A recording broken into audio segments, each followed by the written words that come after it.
À Rome, tout le monde les connaît. Stars de l'apéritivo, de l'antipasto et en cas préféré des enfants, les supplis, ces croquettes de riz de forme oblongue, fourrées de mozzarella filante, font partie intégrante du patrimoine gastronomique romain. Mais leur nom, figurez-vous, vient du français. À la fin du XVIIIe siècle, début du XIXe, on a vu s'installer à Rome beaucoup de bars, de pâtisseries et rôtisseries qui venaient de la vallée d'Aoste et de la Suisse.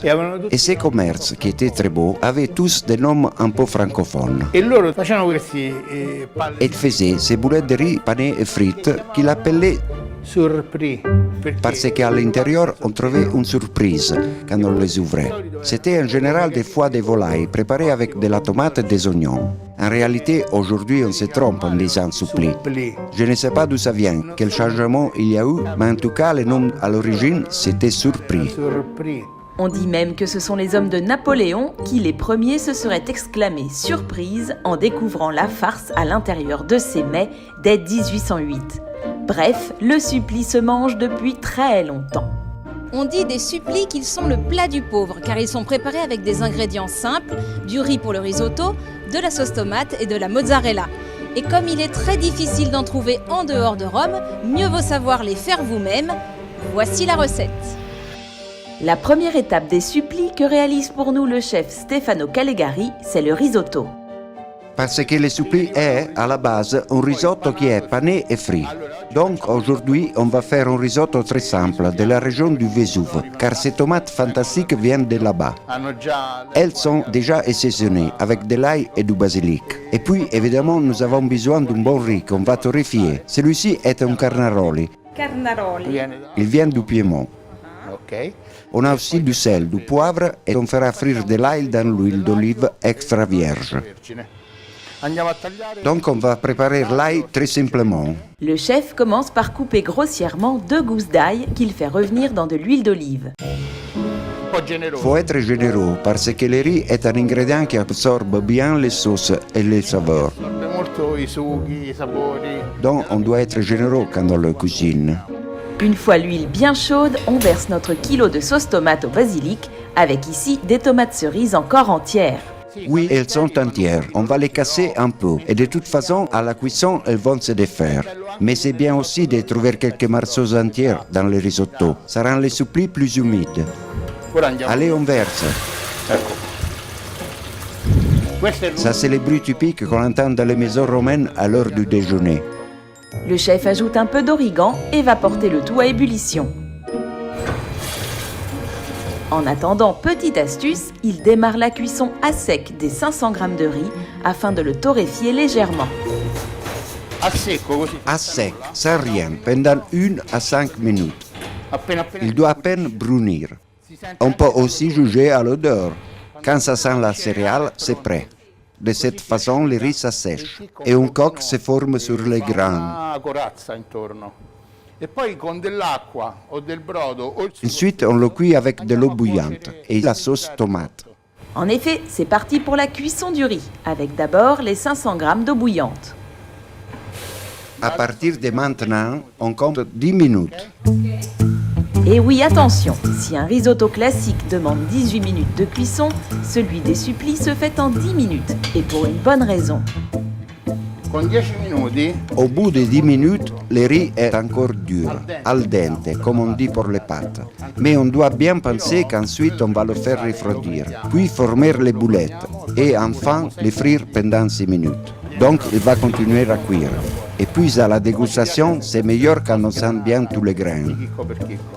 Une fois l'eau bouillante intégralement versée, le chef termine la cuisson en ajoutant petit à petit les 500 g de sauce tomate préalablement salée et poivrée. Maintenant, on se sert de la sauce tomate comme d'un bouillon. À la différence des pâtes qu'on cuit et qu'on égoutte, on se débarrasse de l'amidon. Ici, l'amidon reste dans le risotto et donc il est plus crémeux. Ensuite, il y a la question de qui fait les supplis et qui les forme.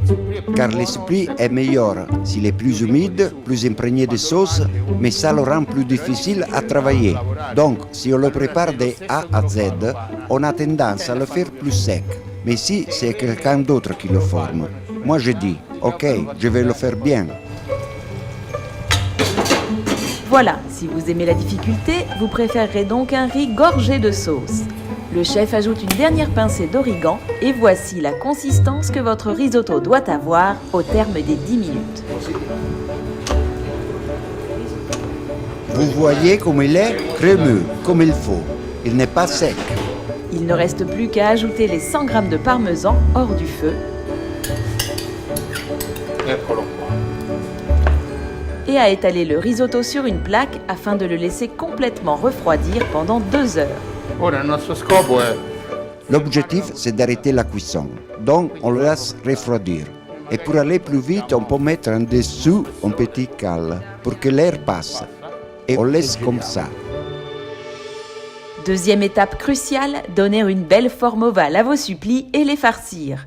Une fois le risotto refroidi, c'est le moment d'inviter toute la famille à former les boulettes avec autant de dextérité que le chef Calegari. On prend une poignée de risotto, environ 100 grammes. On met un morceau de mozzarella fraîche à l'intérieur. Et ensuite, on lui donne la forme classique du suppli. On peut le faire plus ou moins gros, plus ou moins long. Là, il est un peu maigre. On va en rajouter un peu. ed ora lo mettiamo qua. Maintenant, on le réserve. On fait les autres et ensuite on va les paner. Troisième étape, la panure. Pour la réaliser, il vous faudra des jaunes d'œufs délayés dans un peu d'eau et de la chapelure, ici de la pâte à pizza moulue. Commencez par rouler le suppli dans la chapelure, La première couche de pain sert à absorber un peu la sauce du suppli. puis dans le jaune d'œuf battu et à nouveau la chapelure.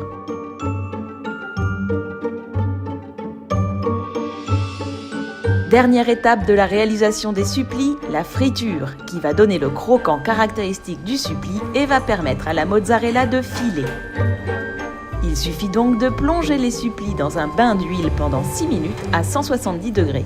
Ensuite, on le laisse reposer 1 minute et on le sert. Et si vous n'avez pas de friteuse, pas de panique. E la frittura di casa? À la maison, en général, on n'a pas l'habitude de frire dans un bain d'huile. Beaucoup le font à la poêle avec un peu d'huile comme ça. Et donc, les préparations sont plaquées dans la poêle. Elles sont un côté un peu brûlé, plat, et ensuite on les tourne. Certaines mamans font comme ça.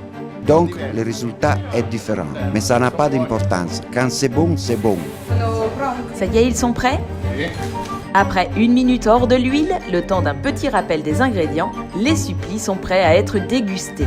Sachez enfin qu'il existe autant de recettes de supplis que le permet l'imagination des Romains.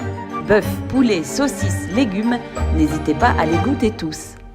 Si vous venez à Rome et que vous voulez demander ce plat dans un restaurant, vous devez poser cette question. Ciao, posso avere 2 suppli? Però ci sono molte persone anziane a Roma. Mais il y a encore beaucoup de personnes âgées à Rome qui utilisent le féminin là. Et elles disent pas suppli, mais la surprise. La surprise. Comme en français. Comme en français, parce que depuis tout petit, ils disent comme ça. La surprise. Allez, on goûte. Vai. Allora, facciamo On così. fait comme ça. On essaie de l'ouvrir par le milieu.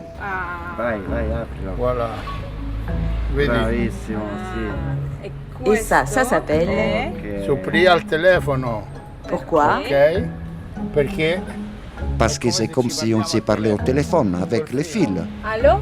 Ciao. Pronto? C'est rigolo. Alors, on fait comme ça. Voilà. Vedi, è morbido, è sugoso. On voit bien que le riz est très humide, on voit bien le fil du téléphone. Ma Merci, grazie, chef. Prego. Buon appetito. Surprise! C'est très élégant. C'est bon? Oui, j'adore. Ça ressemble un peu aux arancini siciliens. Sì, sì, un po' sì. Ils sont cousins. Sì, sì. Et expliquez-moi pourquoi on trouve ça seulement à Rome. Tutti i romani lo cercano. Tous les Romains les cherchent à l'extérieur de Rome. Mais déjà, quand vous allez à Naples, vous trouvez seulement la boulette de riz. C'est différent. Et à Florence, on ne trouve pas encore. Je ne sais pas pourquoi. Non so perché. C'est un peu compliqué à faire, ça prend du temps. Et aussi, c'est difficile à conserver. On doit les manger frais. Donc tout ça complique un peu les choses. C'est délicieux. Merci, chef. Grazie. Merci à vous d'être venu. J'en mange un aussi alors.